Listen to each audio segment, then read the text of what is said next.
오늘 말씀을 시작하겠습니다. 기독교 변증 시리즈, 오늘은 초기 기독교의 역사성에 대해서 알아보도록 하겠습니다. 성경 말씀은 설교를 하면서 찾아보겠습니다. 기독교의 역사성을 연구하려는 사람들이 의외로 사도행전을 별로 중요하게 여기지 않습니다. 그들은 공관복음만을 물고 늘어지려고 합니다. 하지만 사도행전은 아주 중요한 역사적인 의미를 갖고 있습니다. 왜냐하면 기독교가 처음에 어떻게 태동했는가를 보여주기 때문입니다. 초대 기독교인들은 무엇을 믿었고 무엇을 가르쳤는지를 보여주는 아주 중요한 역사적인 단서가 됩니다. 우리가 제일 먼저 유념해야 될 것은 예수님이 승천하시고 초기 기독교가 탄생할 때까지의 그 시차가 많지 않았다는 사실이, 예수님이 승천하시고 얼마 만에 오순절 사건이 발생했냐면 일주일 만에 발생했습니다. 그것은 이 날이 오순절이었기 때문에 알 수가 있습니다. 오순절이란 말은 50날, 50째 날이란 뜻입니다. 무엇으로부터 50째 날이란 말이냐? 6월절로부터 50일째 되는 날이, 그렇기 때문에 펜테코스트, 오순절이라고 부른 것입니다. 그렇다면 예수님이 6월절에 십자가 순환을 당하시고 사흘 만에 부활하셨다가 40일을 이 땅에 계셨는데, 그렇다면 6월절로부터 예수님이 승천하실 때까지 43일이 걸렸다는 얘기. 그렇다면 오순절까지는 7일 남았다는 얘기입니다. 그러니까 예수님이 승천하신 시점으로부터 초대교회가 정식으로 태동한 그 시점이 길지 않다는 것입니다. 이것이 중요한 것은, 만일 자유주의 신학자들이 주장하는 대로 예수님의 가르침과 행적이 추종자들에 의하여 조작됐다면 그것이 50일 만에 될 수 있는 것이 아닙니다. 너무 짧습니다. 누가 무엇을 조작하거나 스토리를 만들어내거나 신화를 만들어내기에는 50일은 굉장히 짧은 시간. 이 셔윈 화이트라는 학자가 로마와 그리스 신화를 연구하면서, 로마 그리스 역사를 연구하면서 신화가 형성되는데 얼마만큼의 시간이 걸리는가를 연구했습니다. 그의 결론은 2세대가 걸린다고 했습니다. 2세대라는 말은 거의 80년이라는 세월을 말합니다. 한 세대가 40년이니까 2세대는 80년이란 말인데, 2세대가 지나야 역사적인 사실이 지워지고 그 위에 신화가 자리를 잡을 수 있다고 했습니다. 북한의 김일성 왕조의 신화가 그 작업을 한 지 이제 얼마가 됩니까? 55에 14를 더하면 69년, 이 해방되고 69년이라는 세월이 흐르면서 북한의 김일성 왕조의 신화 작업을 했어요. 그게 3대가 걸렸어요. 김일성, 김정일, 김정은 3대가 걸렸어요. 이렇게 많은 시간이 필요한데, 그러나 기독교는 예수님이 승천하시고 예수님이 돌아가시고 50일 만에 예수님의 부활, 예수님의 구주되심, 예수님을 믿음으로 구원받는다는 복음을 전하기 시작했다는 것은, 이것은 신화화 작업을 하기에는 너무 짧은 시간입니다. 그러므로 초대 기독교는 정말로 예수님의 역사적인 가르침과 행적에 바탕을 두었다고 결론을 내릴 수밖에 없는 것입니다. 이와 같은 결론을 우리가 사도행전을 읽음으로 얻을 수가 있는 것입니다. 그럼 50일밖에 걸리지 않았다는 것을 우리가 어떻게 단정 지을 수 있느냐? 본문에 오순절이라고 말했지만 그것이 예수님이 승천하시고 첫 번째 오순절인지 두 번째 오순절인지 30번째 오순절인지 그건 말하고 있지 않지 않느냐? 그건 맞아요. 그러나 사도행전을 보면 베드로가 너희가 십자가에 못 박은 예수를 하나님이 살리셨다라고 말할 때 사람들이 그 말을 알아들었어요. 그 말은 그들의 기억 속에 예수님의 순환이 아직 생생했다는 것을 보여주는 것입니다. 이 사도행전 2장 21, 23절 말씀을 찾아봅시다. 사도행전 2장 23절 여기 보면 그가 하나님의 정하신 뜻과 미리 아신 대로 내어준 바 되었거늘 너희가 법 없는 자들의 손을 빌어 못 박아 죽였으나 이렇게 말했습니다. 이 말을 듣고 37절을 보면 저희가 이 말을 듣고 마음에 찔려 베드로와 다른 사도들에게 물어 가로되 형제들아 우리가 어찌할꼬 하거늘 이들이 찔릴 정도라면 예수님의 순환이 기억에 생생했기 때문에 가능한 것이지 많은 세월이 지나서 예수가 누구냐? 예수가 어떻게 순환을 당했느냐? 이걸 물어봤다면 이렇게 마음이 찔릴 수가 없는 것입니다. 그리고 또 하나는 사도행전이 말하는 대로 정말 오순절날 이러한 역사가 일어났다는 것을 사도행전의 기록 이외에 다른 방법으로 우리가 확인할 수 있느냐? 이건 그야말로 돌다리도 두드려보고 건너자 하는 얘기인데 얼마나 성경을 불신하면 성경이 말하는 것을 문자 그대로 확신할 수 없기 때문에 다른 방법으로 사사건건 확인을 하려고 하는 아주 못된 사람의 심성이지만 여러분 예수님을 배반한 자가 누굽니까? 사도 중에 한 사람 가룟 유다가 무엇으로 예수님을 배반했습니까? 입맞춤으로 배반했어요. 적은 가까운 데에 있습니다.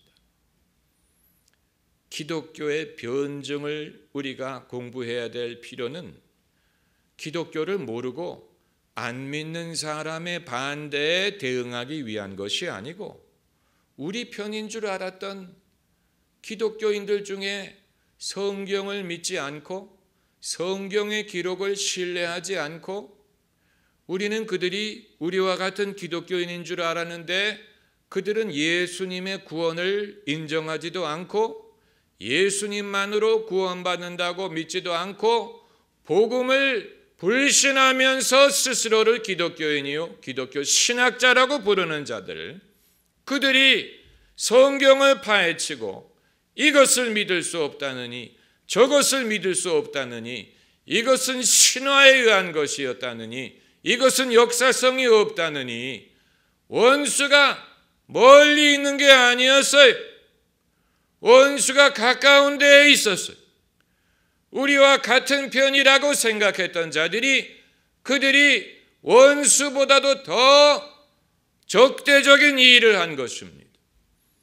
그들이 우리로 하여금 성경을 다시 좀 더 제대로 알아서 성경의 진위에 대하여 의문을 제기하는 자들에게 올바로 답변할 필요를 느끼게 한 것입니다. 이러한 질문을 이슬람 교도들이 하는 게 아니고 일본의 신도를 믿는 사람들이 하는 게 아니에요. 기독교를 믿는다고 주장했던 자유주의 신학자들이 이러한 질문을 하는 것입니다. 여러분, 그러므로 늦지막한 나이에 이제 내가 주님을 섬기겠다고 신학교를 가려는 분들, 저는 그것을 찬성하지 않고 장려하지 않습니다. 첫째는 신학교를 가야만 주님을 섬길 수 있다고 전제하는 그 전제가 잘못됐고, 그리고 지금 이 나이에 신학교를 가서 주의 종이 되는 기술을 배우는 것이 아니고 이제 와서 성경 비평, 역사 비평, 이런 비평이나 잔뜩 배워놓으면 일평생 믿음으로 쌓아놓은 신앙의 담대함마저 상실해버리고 의구심투성이가 돼버리는 사람들이 많이 있습니다. 그렇기 때문에 신학교는 성경 공부를 하기 위해서 가는 것이 아니에요. 이미 상당한 성경이 있을 것을 전제하는 곳이에요. 많은 신학교 수업 시간에 가보면 말다툼하는 것을 볼 수 있는데, 누구와 누구가 말다툼을 하느냐? 교수와 학생들이 말다툼을 합니다. 교수는 성경을 믿을 수 없다고 말하고 학생들이 막 반론을 제기합니다. 학생들이 막 항의를 합니다. 그렇지 않다고, 성경을 그런 식으로만 볼 수 없다고. 성경을 가르치는 교수들은 성경을 믿을 수 없다는 주장을 하고 오히려 학생들이 성경을 믿어야 된다고 주장을 하니까 얼마나 이게 잘못된 것입니까? 그러나 신학교 수업 시간에 그런 일이 얼마나 자주 발생하는지 몰라요? 저도 그랬어요. 저도 신학교 수업 시간에 교수들에게 항의 자주 했습니다. 왜냐하면 그들은 자기들이 더 많이 안다고 생각을 할지 모르는데, 그러나 그것은 충분히 알지 못하기 때문에 그러는 것입니다.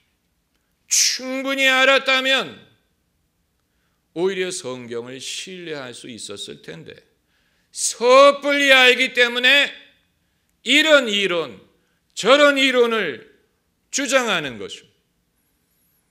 여러분 주변에 늦지막한 나이에 신학교 가겠다고 하는 분들이 있으면 만류하시기 바랍니다.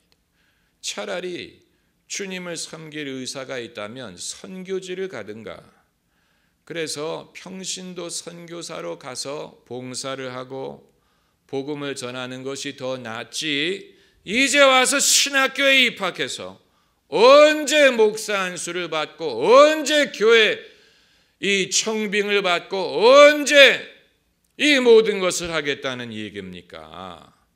그렇지 않습니까? 제가 로마서를 이해하는 데 20년이 걸렸어요. 로마서를 이해하는 데 20년이 걸렸어요. 그렇게 어려운 책이. 로마서를 이해하고 비로소 처음에는 역설적으로 보였던 복음의 진리를 성도들에게 가르치게 되는데 20년이 걸렸어요. 그냥 수동적으로 강의를 듣는 학생의 입장이 아니고 성도들에게 능동적으로 설교를 하고 강해를 하는데도 20년이 걸렸다면, 여러분 이 신학적인 지식을 알고 그것이 사역에 보탬이 될 수 있게 하는 데는 얼마나 많은 시간이 필요한지 몰라요. 여러분 이것을 이 경히 여겨서는 안 됩니다. 그렇기 때문에 사도행전이 말하는 대로 정말 오순절에 이 사건이 발생했는지 어떻게 아느냐? 기독교는 오랜 세월에 걸쳐 가지고 서서히 사람들이 믿어서 발전한 게 아니고 처음부터 폭발적으로 발전했어요. 그건 역사적으로도 확인할 수 있는 것입니다. 처음부터 폭발적으로 발전했습니다. 그렇기 때문에 예루살렘에서 교회가 처음 시작을 했는데 예루살렘에서 폭발적으로 교회가 성장할 수 있는 길은 예루살렘에 사람들이 많이 모여 있을 때 가능한 것인데 오순절과 같은 이 절기가 아니면 예루살렘에 그렇게 사람들이 많이 모일 수가 없는 것입니다.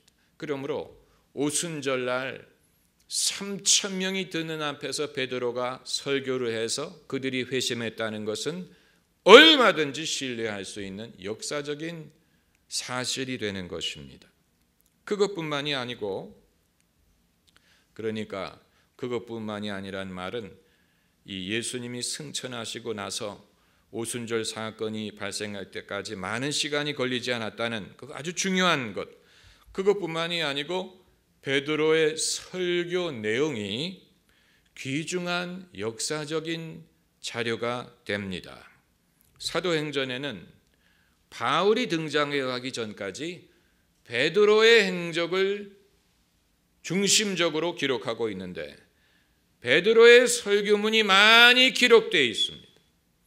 아마 성경을 신뢰하는 분들도 평소에 이렇게 생각하셨을 거예요. 누가가 사도행전을 쓸 때 설마 베드로의 설교 내용을 이 글자 하나, 단어 하나까지 정확하게 기록을 했을까? 아니야. 아마 대충 그것을 이제 자기 나름으로 해석을 해서 기록을 했을 거야. 이런 식으로 여러분 생각하지 않으셨습니까? 정말 베드로의 설교 내용을 충실하게 보존해서 사도행전에 기록했다기보다는 대충 그것을 의역해서 또 단순화해서 이 누가가 하고 싶은 말을 거기에 보태가지고 기록을 했을 것이다. 저도 그런 식으로 생각을 했어요. 그런데 이 설교를 준비하면서 제가 새롭게 배운 것은 사도행전에 베드로의 많은 설교가 수록이 되어 있는데 오순절날 설교, 미문가의 안진뱅이를 일으킨 후의 설교, 또 유대교 지도자들에게 한 설교, 고넬료의 집에서 한 설교, 예루살렘 공회에서 한 설교 등 여기에 정말 베드로가 한 말을 기록했습니다. 베드로가 한 말, 이것을 어떻게 알 수 있느냐? 사도행전에 기록된 베드로의 문체를 보면 베드로 전서에 있는 말씀과 비슷한 단어와 표현이 많이 중복되는 것을 발견할 수 있습니다. 우리 몇 구절을 찾아봅시다. 사도행전 4장 11절에 사도행전 4장 11절에 같이 읽읍시다. 이 예수는 너희 건축자들의 버린 돌로서 집 모퉁이의 머릿돌이 되었느니라. 이것은 공회 앞에서 베드로가 한 말이에요. 그런데 베드로전서 2장 7절을 보세요. 베드로전서 2장 7절.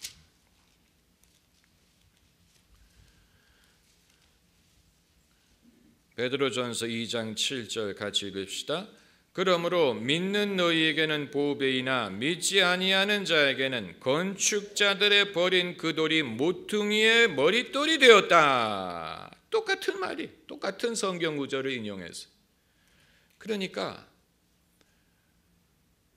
사도행전에 기록된 베드로의 설교는 평소에 베드로가 갖고 있던 그의 신학과 그의 신앙과 그가 즐겨 사용하던 문구를 그대로 정확하게 기록했다는 것을 알 수가 있는 것입니다. 또 사도행전 10장 39절을 보면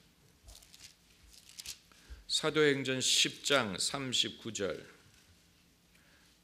여기에 베드로의 고유의 어법이 나옵니다. 사도행전 10장 39절 같이 읽으십시다. 우리는 유대인의 땅과 예루살렘에서 그의 행하신 모든 일의 증인이라. 그를 저희가 나무에 달아 죽였으나 예수님을 십자가에 달아 죽였다는 말을 나무에 달아 죽였다라는 표현을 씁니다. 그런데 베드로전서 2장 24절에도 똑같은 말이 나와요. 베드로전서 2장 24절. 2장 24절 같이 읽읍시다. 친히 나무에 달려 그 몸으로 우리 죄를 담당하셨으니. 여기에도 예수님이 나무에 달렸다라는 말이나 이건 베드로의 고유 어법이에요. 베드로의 고유 어법. 그가 쓴 편지에 이러한 어법을 쓴 것은 당연히 베드로가 설교할 때도 그러한 문구를 쓰지 않았겠느냐는 것입니다. 그것뿐만이 아니에요. 사도행전 10장 34절을 보시면 10장 34절 설교 찾기를 포기한 분들도 계시는데 그러면 성경을 배울 수가 없습니다. 사도행전 10장 34절 같이 읽읍시다. 베드로가 입을 열어 가로되 내가 참으로 하나님은 사람의 외모를 취하지 아니하시고 외모를 취하지 않는다 하는 말은 베드로전서 1장 17절에도 똑같은 말이 나와요. 베드로전서 1장 17절. 베드로전서 1장 17절 같이 읽읍시다. 외모로 보시지 않고 각 사람의 행위대로 판단하시는 자를. 그리고 찾지는 않겠습니다만은 사도행전 5장 32절에 우리는 이 일의 증인이요라는 말을 하는데 베드로전서 5장 1절에 나는 함께 장로된 자요 그리스도의 고난의 증인이요. 베드로의 고유 어법. 이 말은 베드로 전서를 쓴 사람과 사도행전에서 설교한 사람이 같은 사람이고 같은 생각을 가졌다는 증거가 되는 것입니다. 그리고 두 번째로, 첫 번째는 베드로의 그 어법이 그대로 반영이 됐다는 것이고, 두 번째로 사도행전에서 기독교의 초기 기독교의 역사성을 우리가 확인할 수 있는 또 하나 이유는 원시 기독교의 신학이 사도행전에 그대로 반영됐다는 사실입니다. 그 말은 이후에 세월이 지나면서 다듬어진 신학이 아니고 다듬어지기 이전에 초기에 아직 신학이 완전히 발달하지 않은 상태에서 사람들이 사용하던 표현, 믿음의 이 표현, 신학적인 이 문구 이런 것이 그대로 반영이 되어 있다는 것입니다. 이것은 굉장히 중요한 것입니다. 이것은 여러분 과거에 이 대한뉴스 이런 걸 보시면 박정희 대통령은 오늘 제3공화국의 장서를 위하여 국제 연맹 단체에 방문을 하시었습니다. 뭐 이런 식으로 아주 이상하지요. 우리가 쓰지 않는 일단 목소리부터 이상해.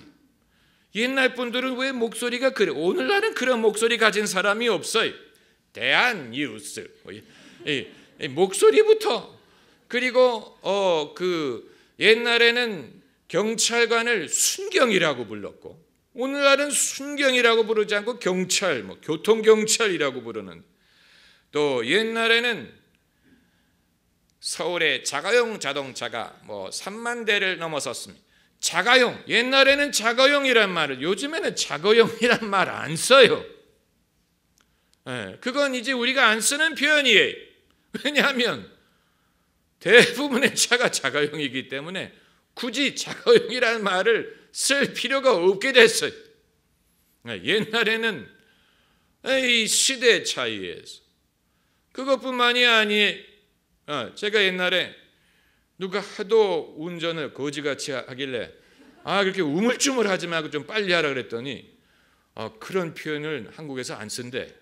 그럼 뭐라 그러냐 그랬더니 미적거린다든가 뭐 이런 표현을 쓴대. 그러니까 제가 75년도에 이민을 갔기 때문에 그 이전에 쓰던 표현을 그대로 갖고 있었는데 대한민국의 언어는 그동안에 발전을 한 거예요. 발전을 한 거예요. 그런데 사도행전의 1장부터 14장까지 베드로의 어법을 보면 이후에 세련되고 발전된 신학이 아닌 초기에 원시적인 신학이 그대로 반영되어 있는 것을 보면 이것은 이후의 관점을 반영한 것이 아니고 진짜 기독교가 처음 탄생했을 때 그때의 기록을 그대로 보존한 것임을 알 수 있다는 것입니다. 그 원시적인 신학이 어떤 걸 말하는 것이냐? 하나는 예수님을 나사렛 예수라고 부른 것입니다. 우리 찾아봅시다. 사도행전 2장 22절. 요즘에도 귀신을 내쫓을 때 나사렛 예수의 이름으로 이런 식으로 이제 하는 사람들이 있는데 이후에 바울 서신이든 이후의 기록을 보면 사람들이 더 이상 나사렛 예수라는 말을 쓰지 않았어요. 그러나 베드로의 어법을 보면 나사렛 예수라고 말한 것을 볼 수 있어요. 그러니까 초기에는 사람들이 예수님을 그런 식으로 불렀다는 것입니다. 사도행전 2장 22절에 이스라엘 사람들아 이 말을 들으라. 너희도 아는 바에 하나님께서 나사렛 예수로, 나사렛 예수, 나사렛이란 말은 예수님의 고향을 말하는 것입니다. 그 당시 사람들은 성이 없고 마치 서울 박서방, 김포, 아무개 아줌마 이런 식으로 사람의 출신 지역으로 그 사람을 구별했습니다. 그래서 예수라는 이름을 가진 사람들이 많았기 때문에 나사렛 사람 예수라는 뜻으로 나사렛 예수란 말을 쓴 것입니다. Jesus of Nazareth. 예수님이 베들레헴에서 출생하셨지만 나사렛에서 자라시고 사셨기 때문에 이 3장 6절에도 나사렛 예수의 이름으로 걸어라 그랬고 또 10장 38절에도 예수님을 나사렛 예수라고 불렀어요. 이후에는 이런 표현이 사라졌어요. 그러나 베드로가 설교할 때 이런 표현을 쓴 것을 정확하게 보존했습니다. 그리고 또 하나 원시 이 신학의 흔적은 예수님을 거룩한 종이라고 부른 것입니다. 사도행전 4장 27절을 보세요.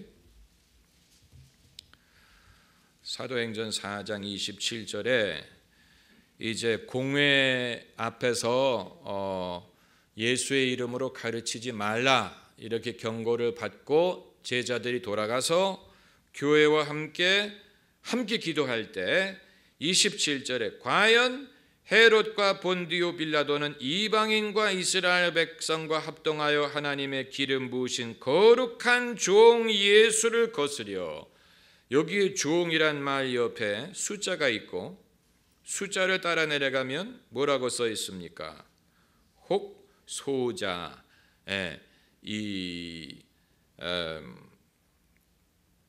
그 헬라어에 종이란 말과 자식이란 말은 같은 단어예요.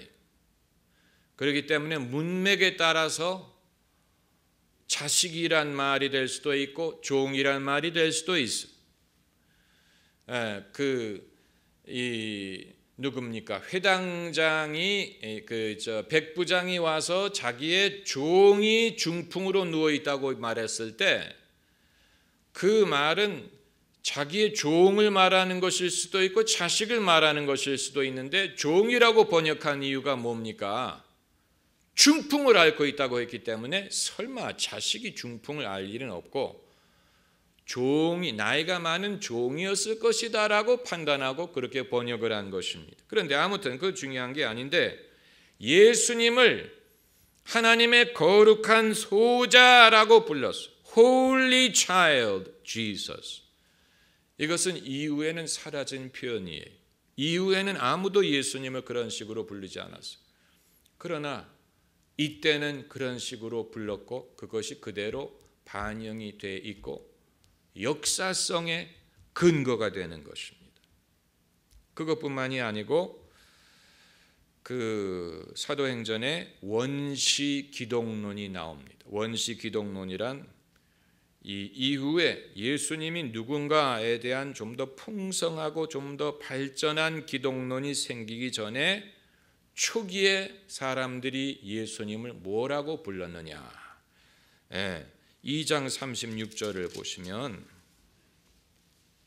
2장 36절에 그런즉 이스라엘 온 집이 정령할지니 너희가 십자가에 못 박은 이 예수를 하나님이 주와 그리스도가 되게 하셨느니라. 주와 그리스도가 되게 하셨느니라. 이것은 이후에는 좀 더 분명해져서 주와 하나님의 아들 예수 그리스도의 신적인 면을 강조하게 되었지만, 이때는 예수님을 뭐라고 소개했느냐? 주와 그리스도가 되게 하셨다. 예수님은 메시아다. 이스라엘 백성을 위한 메시아다. 이것을 강조했습니다. 초기 기독론이. 그 이외에도 예수님을 생명의 주라고 3장 15절에 부른 것이라든가 이런 것을 보면, 제가 원래부터 이런 모든 것을 알고 있었던 게 아니고, 저도 이제 공부를 해서, 그러나 남의 것을 베낀 것이 아니고 저도 그렇게 그랬을 것이다라고 생각을 하고 거기에 대한 좀 더 풍성한 자료를 찾아본 것입니다.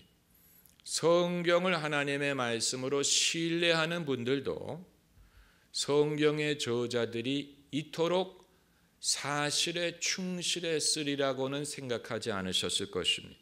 이것은 우리가 성경을 얼마나 모르는지를 보여주는 것입니다. 성경을 과소평가하는 것입니다. 과소평가하는 것입니다. 세상의 생각의 영향을 너무 많이 받은 것입니다. 성경은 우리가 생각했던 것보다 훨씬 더 정확하고 훨씬 더 역사적이고 훨씬 더 신뢰할 만합니다. 우리가 생각이 세속화되었기 때문에 그것을 깎아먹은 것입니다. 그러한 신뢰를 잃어버려서 문제지,